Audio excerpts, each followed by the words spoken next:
Marissa, it's such a pleasure to have you here today. Thank you for having me. Welcome back to Stanford. I'm very excited to be here. I'd love to start out with your time at Stanford here. So you came in pre-med with ambitions to become a physician, and you transitioned over to symbolic systems. What was that pivot like? So I was very precise in what I thought I wanted to do. I had looked at a lot of schools before picking Stanford, and in those travels, I had met this really fascinating woman, very famous pediatric heart surgeon who works at Duke, and her name is Marjorie Tripp. And I talked to her, and she said, "Oh, you know, I'm a doctor. I do extraordinary cases, but I also teach at the med school." And I thought that sounded just great. So I realized, like, I wasn't as interested in hearts, but I was like, "Oh, I'll be a pediatric neurosurgeon. I love kids. You know, I'm very interested in the brain and how it develops." So I came here, you know, very intent on that. And through my freshman year, I took the chemistry core, started getting going on the biology core, went home for the summer after my freshman year, and kind of compared notes with all my different friends. I'm from Wisconsin, who had gone to different schools, and I realized that we were learning, you know, very much the same things all over. And I thought, you know, I'd had the opportunity to go to University of Wisconsin-Madison. It's a great school. And because of various scholarships and things, that would have been a nearly free option. Mm-hmm. Stanford, on the other hand, is very much not free. And I thought to myself, you know, wait, like, you know, I'm emptying my parents' retirement account. We're investing a lot here, and I should do something at Stanford that's really unique to Stanford.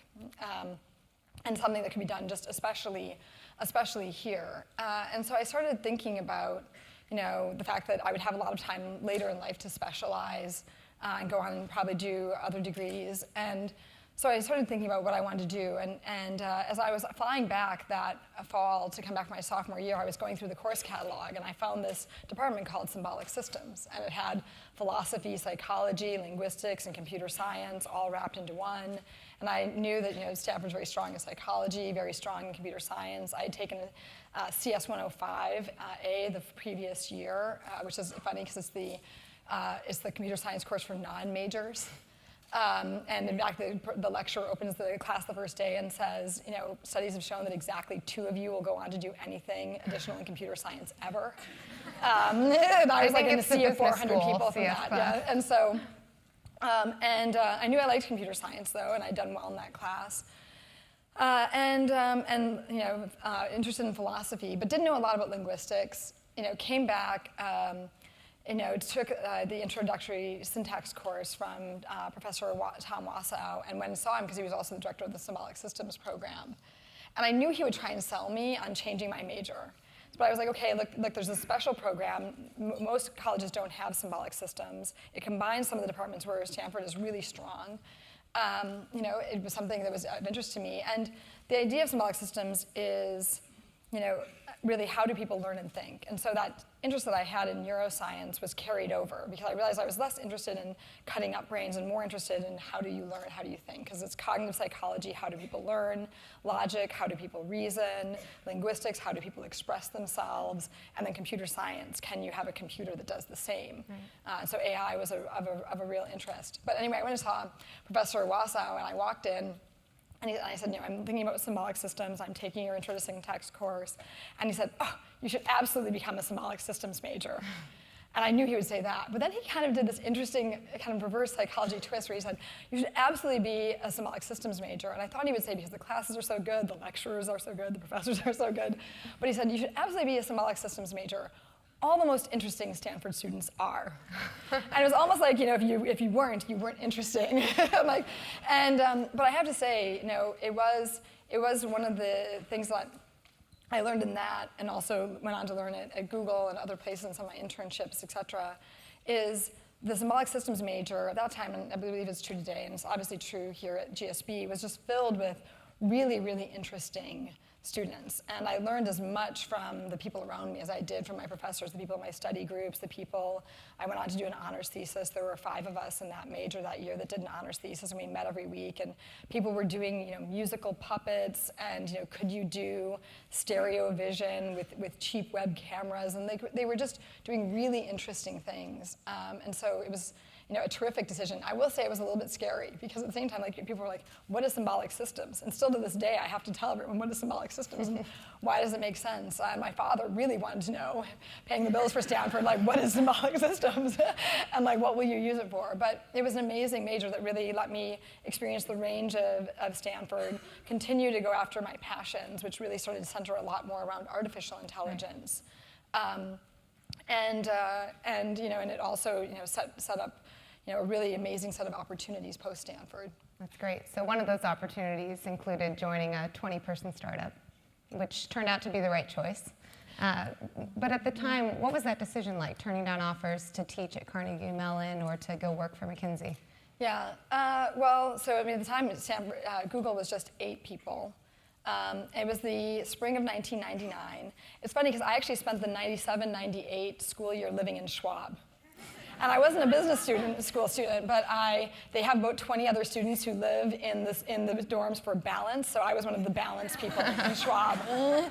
And it was the first year it was open, and I would go down every night and work out on the treadmill, and there were all these GSB students who were very curious about who is this person who's not in the GSB that's on the treadmill every night. And they would come, and then when they would find out I was computer science, they'd be like, I've got a friend with a startup, or I've got a startup. So I would literally go down to the Schwab treadmill and get job offers on the way. So that was kind of the process, and it was just that time. The internet was very heady, and so it was very easy to pick up offers. In the end, I picked up about 14 offers, and I had to sort of sort and shift through them all. Shift and sort through them all, and there were a lot of different things that weighed on me at the time, and it was easy for me to pick the best offer of each type, right? I knew if I was going to do consulting, I was most interested in McKinsey. If I was going to do a big company, I was most interested in Oracle. Mm-hmm. I had done a lot of lecturing here at Stanford, and I had an offer to go to Carnegie Mellon and lecture in their computer science program. And so if I did that, I would go there. If I did a startup, it was probably going to be Google. But I found it very difficult to integrate across the different disciplines because the job offers were so different. So I went and I thought a lot about it. I procrastinated a lot. I told myself I had to make a decision on May 1st. And I have a friend who now works at Yahoo with me, but was a friend of mine from undergrad and did a joint JD MBA here at Stanford. A good friend of mine named Andre Veneer, one of my longest friends. And Andre's amazing, right? He was the econ poli-sci, 4.3 grade point average, can analyze anything crazy, was working at McKinsey at the time. And I said, okay, Andre, I just need somebody who can help me really synthesize across all these different types of jobs and analyze it. And so we sat down and we put down, we had this big matrix where we had, location, salary, job trajectory, happiness factor, and then I remember there were even things where Andre was like, look, we can't get these with discrete values, we need curves, and so we were plotting curves of these things, and then he was like, and some of these might even need a third dimension, and we were we were just going crazy plotting all of this. And we got really into the analysis of the problem, and about midnight, I just got really overwhelmed, and sort of sat back and I just got very emotional, and I was and Andre just didn't really notice because he was deeply involved in graphing. And all of a sudden he turned to me and he was like, what are you so upset about? And I was like, I just don't know. I told myself I'd make a job decision tomorrow, and I just don't know. And there's still 14 choices on the table, and I just can't figure it out. Got really kind of upset and overwhelmed, and Andre, I think not really kind of quite where my head was at, said, well, Marissa, this has been really fun for me. I was like, really? Because it's not very fun for me. I found it very stressful, and he was like, look, it's been fun for me. He's like, I love graphing and analyzing things. And he's like, I think I now understand this problem as well as you do. And he's like, I have to tell you, I think you're approaching it all wrong. He's like, because I'm watching you, and you are sitting here looking at these, and you're looking for the right choice. Mm-hmm. And it's interesting that you said in your question, the right choice. And he's like, you're sitting here, and you're looking for the right choice. And he's like, and you think there's one right choice and 13 wrong choices. And he's like, I understand this as well as you do, and that's just not what I see here at all. He's like, I see 14 very good choices, and then there's the one that you're gonna pick and commit to and make great and feel good about. And he's like, and it's not gonna be a matter of right versus wrong. He's like, it's all good, and then there's the one that's great and you commit to. And people have asked me over the years, what's the best piece of advice I've ever gotten? And it easily was that moment from Andre, and that, because he's like, look, a lot of times smart people, when they get really committed to a problem, start to analyze it as if there's only one great option and all the others are not. And that's just not how life works. And it's important to realize when you get really overwhelmed in those kinds of choices to think about it, to really think about it that way. And so he said, look, go to bed, sleep on it, and whatever you think of first thing in the morning, like that's what you should do. And he's like, there's gonna be a ton of reasons you can articulate why you're picking that. There's gonna be even some reasons that you can't articulate why you're picking that, and follow your gut because you really have analyzed and understood it. So I went to bed, woke up in the morning, and I wanted to work at Google. I wanted to work at Google because I felt like the smartest people were there. Back to Tom Wasso's comment about always work and surround yourself with interesting and smart people. I wanted to work at Google because I felt really unprepared to do it. Like the name itself could be a punchline. I could imagine like future family reunions, like when Marissa graduated from Stanford, she went to this company called, get this, Google, right? I mean, like she majored in symbolic systems, and then she went to Google, and I was like, it was very high risk. Right. But I thought, well, look, if there's ever a time when I'm going to take that kind of risk, it was then, it was now. And Professor Roberts, who was a longtime mentor of mine in the computer science department, said, look, this is a great moment to go and participate in an entrepreneurial culture and a startup culture. Mm-hmm. He's like, no one's going to fault you graduating with a computer science degree in 1999 for going to a startup and taking a risk. And he's like, you can always, pursue some of these other options later. But that was, and I was saying very much the right choice. But for me, it was about the smartest people being there and doing something I didn't feel ready to do. When I thought about how to make the choice, those were, I had all the different things in the matrix. But ultimately, I thought about some of the best choices I had made. And almost all the best choices I had made, choosing to come to Stanford, changing my major, different internships I'd gone to, they were all very different types of decisions, but the two things were I always looked for the smartest people I could find, and I always did something I felt a little unprepared to do. Absolutely. So now it's come full circle because your former mentor at Google, Eric Schmidt, teaches a course here at the GSB. And I had the privilege of speaking to him this morning about you, and he had to say about the Associate Product Manager program that you started at Google, that it was, quote, influential in changing the industry forever. It produced all of our best leaders and many leaders of startups around us. So given that, what is it that you are most proud of from your time at Google? I'm very proud of the Associate Product Manager program. I did run it for 10 years. We hired on average about 20 people a year, sometimes larger classes, and so there's about 250, and I call them my kids because they are my kids. Like I go to their weddings, I buy baby presents and presents for their kids, and it's been amazing to watch them all grow up, and they have populated the leadership positions and basically Airbnb, Dropbox, Uber, Facebook, Twitter have all taken leaders out of that program, including a lot of the leaders today at Google coming through that. So I'm very proud of that. But I think it's hard to it's hard to beat the feeling that we created a technology and a product and a business that changed the world.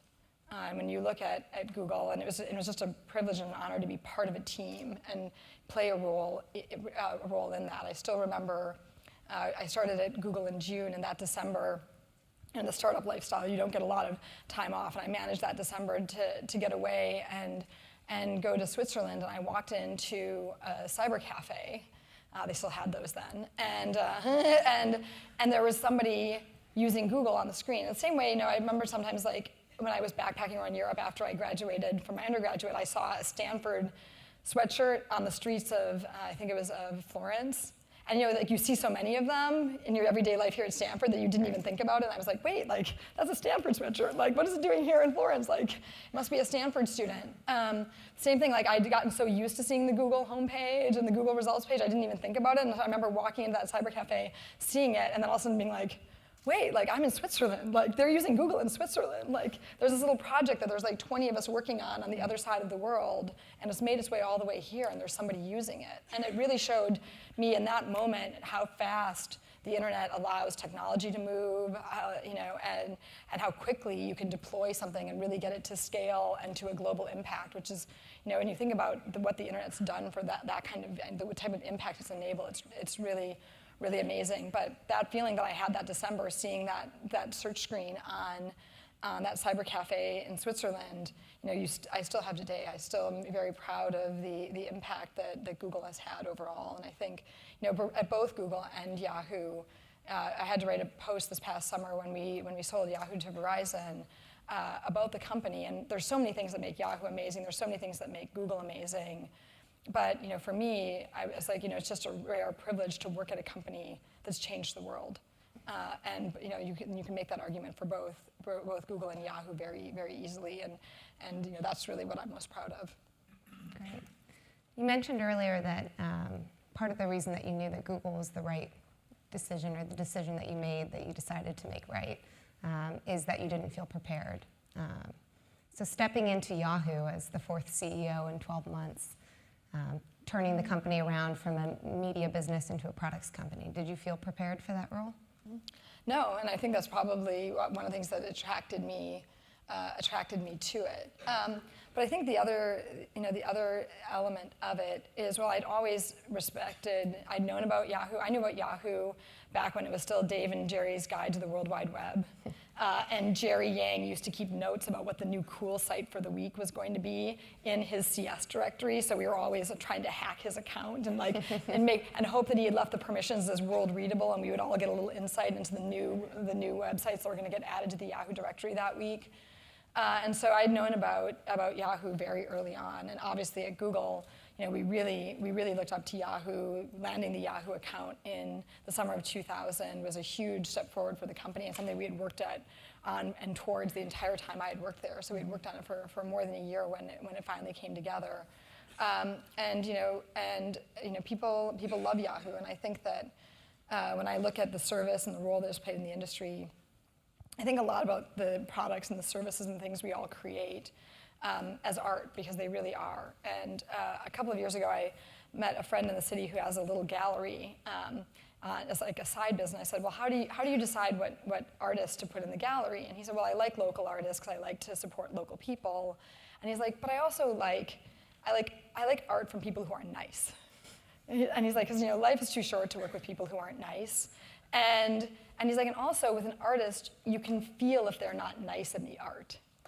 And I thought that was really interesting, because you can feel like when you're in an art museum and you look at a piece of artwork, you can feel when the people who they're kind of tormented, or there's they're angry. You feel it in their artwork, and I thought that was actually really insightful. And when you think about it, and women in particular relate to this, like you can tell when the designer of your clothing likes women or not. Okay, you can particularly tell it on like shoes and other things, but you can feel that. And I really think that at Yahoo in all those years, I really respected what they created and what they built, but you could also tell that the people at Yahoo were nice and were fun, and their hearts were in the right place. And even though there was a lot of times when the leadership and the board and all those different parts of the company had their challenges, you could tell that when you used the service, the people there really took a lot of inspiration and joy out of the work that they did. And my hope was going to Yahoo that that layer of the company was still there, and it very much was. That's great. So building on that point of the talent within the company, you were highly acquisitive in the earlier years of your time at Yahoo. Some acquisitions were for technology, others were acqui-hires.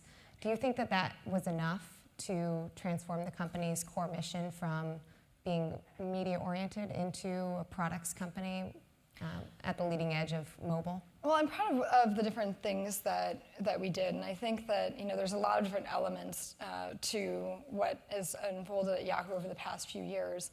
But the one thing is we had about a $5 billion base of revenue that was declining about 10% per year. And when I got there at Yahoo, one of the things is I like to work hard. I'm a workaholic, and I like to work on really hard problems. And I got there, we sort of looked at the 10 to 12 different lines of business.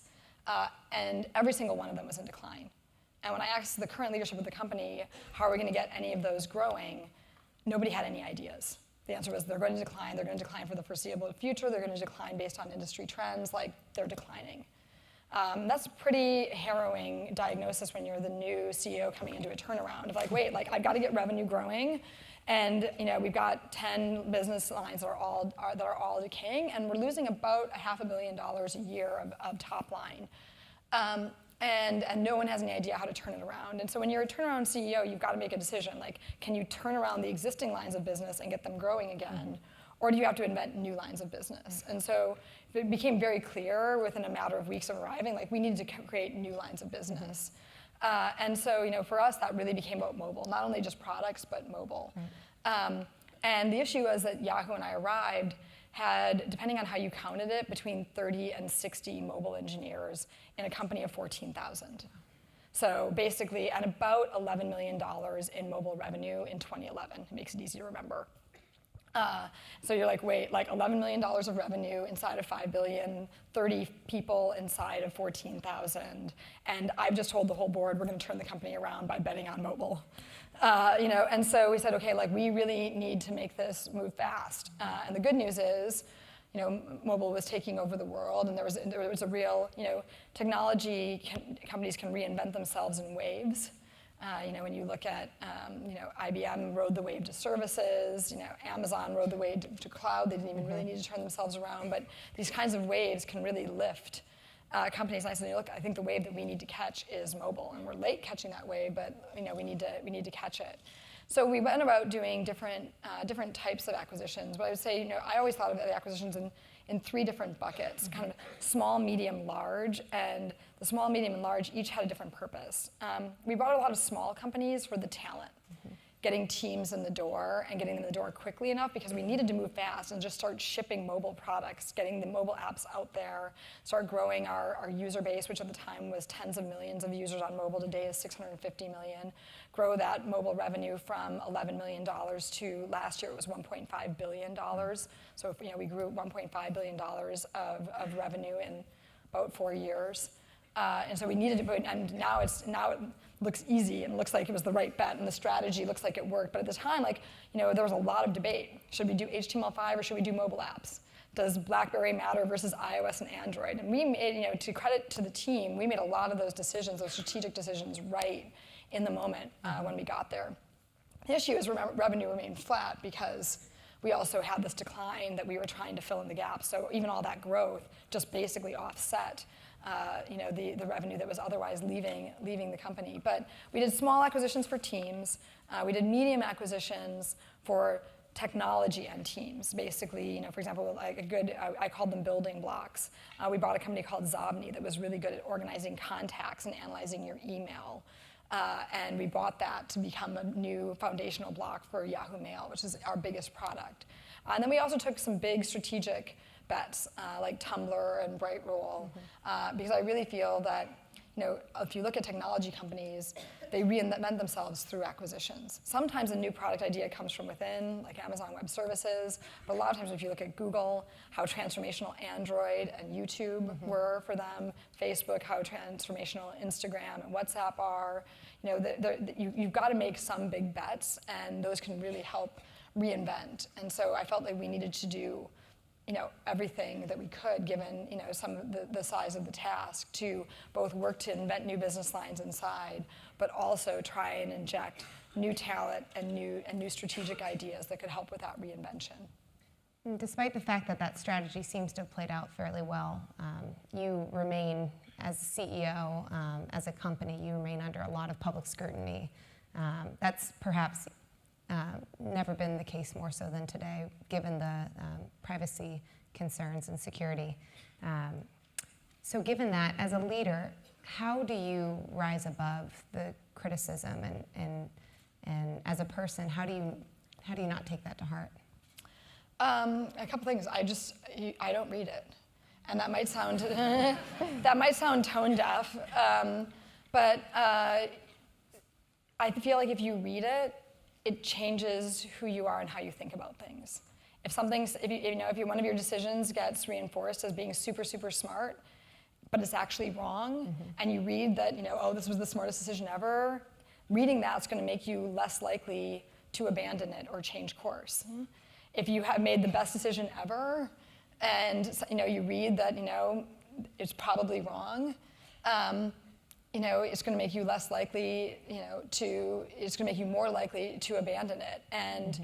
And the truth is, the press is the press. There's sometimes when they're smart, and there's sometimes when they're right, but they don't have half of the information, even close to half of the information that you have being in the company in terms of what's likely to play out and what's not. And so to make decisions or allow your decision making to be influenced by a third party who has a fraction of the information that you have, just overall isn't a great strategy to me. That said, I try not to be deaf to it, right? I've got a PR team that will summarize some of the bigger issues and points that are being made.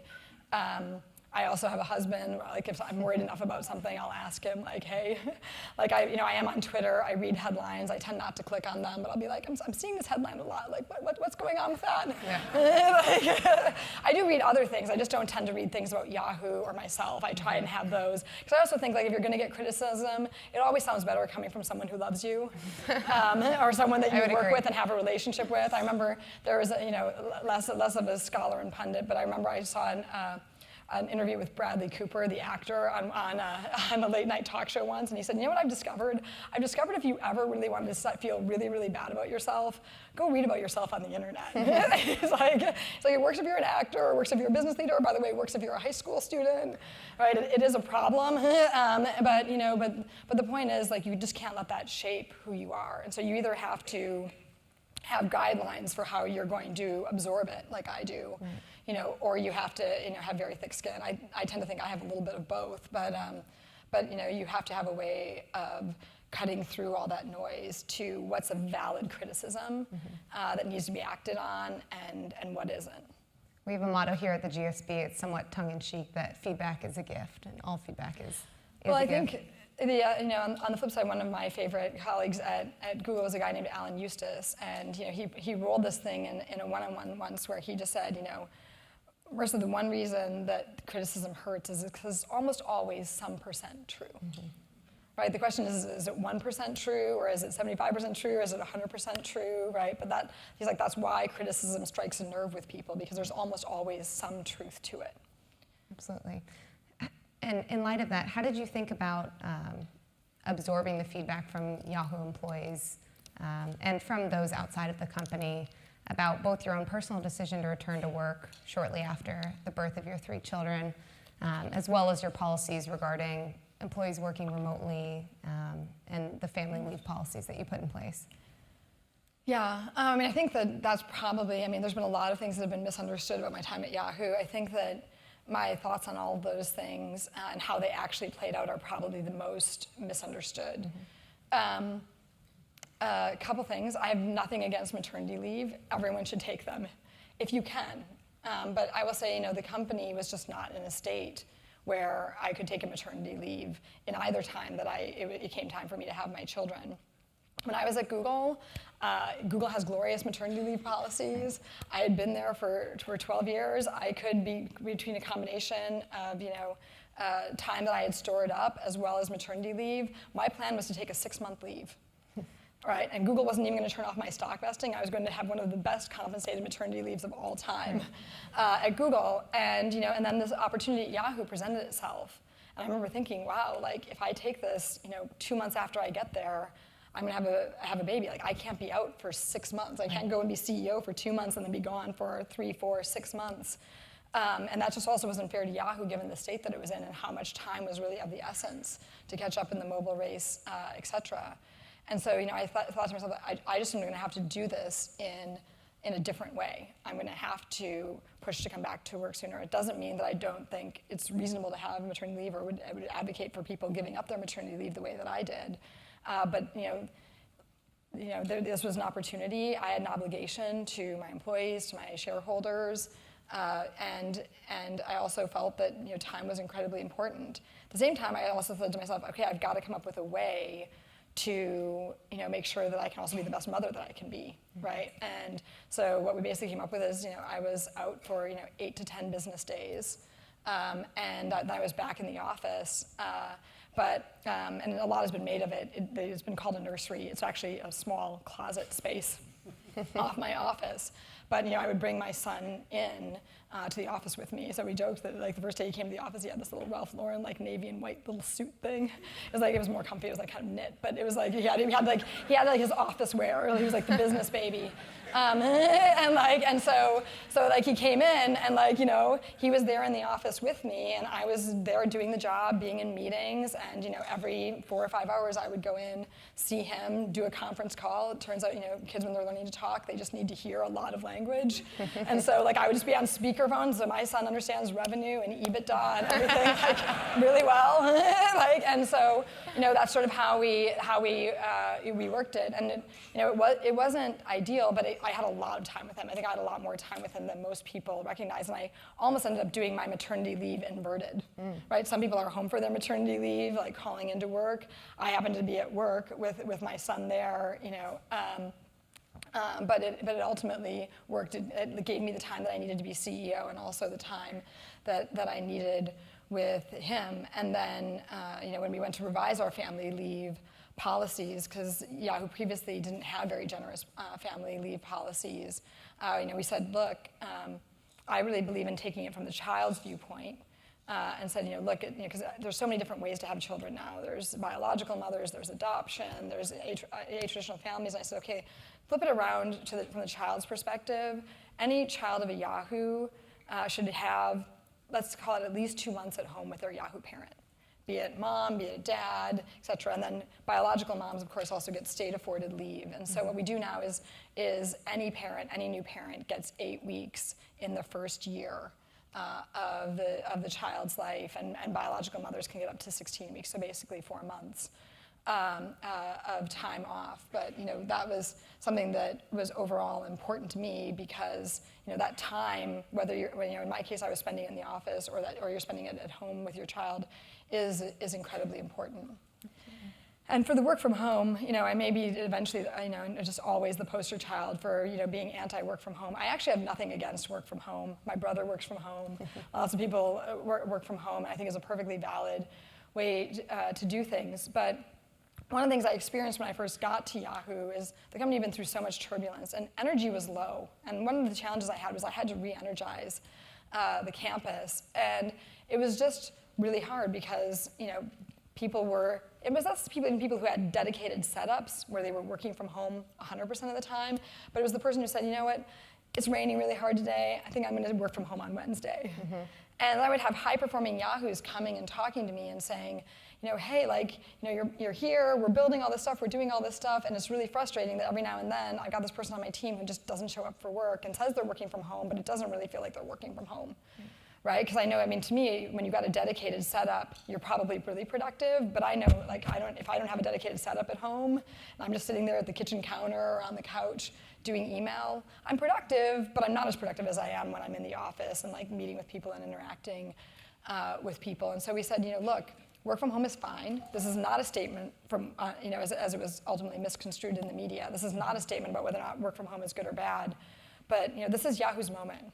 We're an iconic company. We're trying to return it to greatness. We need all hands on deck. And so the statement that we ultimately released is said, look, this is not even a permanent policy for the company. It's just that for right now, for us, the right thing is to have everybody who isn't formally working from home, because we do have about 100 people in the company who do formally work from home, you should be here in the office, because this is our moment, this is our time, and we need to seize it. And so that's really what that was about. And ironically, it was unfortunately characterized as us, kind of raining down on working moms, or kind of conflated with my maternity leave. In truth, about 85% of the people affected by that change were men. And in total, there's about 100 people today who work from home, and there were about 100 people or so where their status changed in that, and only 15 of them were women. And you'd never know that from the thousands of articles that were written. Right. We were talking behind stage about your husband, who is a venture capitalist in the area. You're from Wisconsin. In thinking about raising a family in Silicon Valley and in the spotlight, what concerns might you have for for making sure that your children have the same sort of childhood that you had? Yeah, so I have 3 children. I've got a 4-year-old boy and identical twin girls who are 1. And they're amazing. I would say, I wasn't sure. I know it sounds funny, but I wasn't sure about motherhood. My husband was very gung ho, like we're having kids, and I was like, okay. And I have to say, I mean, it is really just amazing overall. And I knew I loved kids. But I didn't. To me, as I said, I had my APMs. Like I love other people's kids. Did I need to have some of my own? And I mean, it's really, really amazing. I would encourage it for absolutely everyone, because it just gives you so much perspective, and you just realize that some of the biggest impacts you can have in the world is raising those kids to be like productive, creative, amazing people. But to me, it's really, I think it's the timing and place is different. That said, the values you provide to your children are the same. That perspective, remains, to me, ultimately, remains the same. And there's certainly challenges, but I think that, for like McAllister's a little bit older, like I want him to have an overstimulated childhood. I want him to be exposed to everything, art, science. I mean, in Palo Alto and the Bay Area is just so amazing. I mean, like you've got like retired Stanford professors like teaching science classes at the science, the Science Museum in downtown Palo Alto, which is like unheard of. There's like bilingual Mandarin story time like around the block from our house, right? I mean, it's really, really an amazing gift to be able to raise kids here and be able to expose them to so much.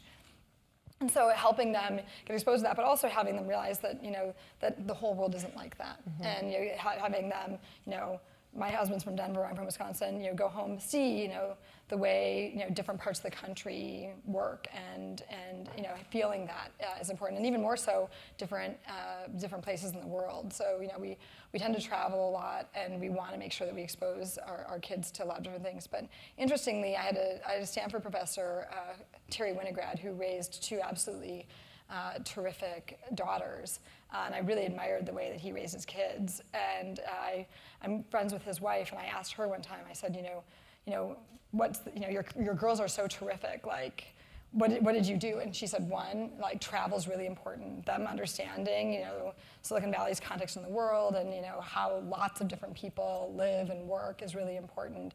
But she also said the other thing is she's like, a lot of people worry about all the success of Silicon Valley and all of that and the effect it will have, and I think that weighs on everybody. But she also said the thing you have to watch out for, she's like, because of the proximity to Stanford, is that you really need to make sure that they understand that it's an issue of like academic and intellectual self-esteem. That like everybody here is so smart, and like when they're going to Palo Alto public schools, right? They're going with the children of brilliant engineers and brilliant professors and Stanford students, and that ultimately, sometimes they don't necessarily understand how smart and how talented they are because of the context in which they grow up. So making sure that your kids are really competent, that they've got good self-esteem, that they know what they're good at, and that you're really fostering that is something that's really important. Absolutely. And you feel that's possible even within the context of them being in the spotlight? Yeah, I mean, I think that my view is I'm in the spotlight because of my role. They aren't, right? And and I'm very protective of their routines, their days, and you can scrutinize me. I've through my roles, I'm out there that way, but that's not really fair to them. And I think that overall there hasn't been a big spotlight on them. I think like their names are known, but we're pretty careful with what they look like, their identities, where they go, all of that type of thing. Absolutely. So we have time for one more question for me, and then we'll open it up to the audience. But fast forward a few months from now, the Verizon acquisition closes. What do you wake up excited to do next? Is it at Yahoo? Is it outside of Yahoo within the tech community? I mean, I think that right now it's too early to say. I mean, we're working overall on closing the Verizon transaction, and that's the most important thing that I'm working on right now. But given that reflection that I had last summer of like, what was it that, what am I most proud of at Google, what am I most proud of at Yahoo? It's really that it's a rare privilege to work at a company that changes the world, because there's lots of great companies out there, but there's a rare few that really change the world and change paradigms. And I'm excited to work on that, whether that's at Verizon or at Yahoo or somewhere else. But that it's addictive. That ability to really try and help change the world, make an impact on the world for the better, and the fact that we now have so many tools that are available to our reach to really influence those kinds of outcomes is pretty amazing, and is an opportunity not to be lost. I think I speak for everyone in the audience when I say that I hope your future plans include teaching back here at Stanford.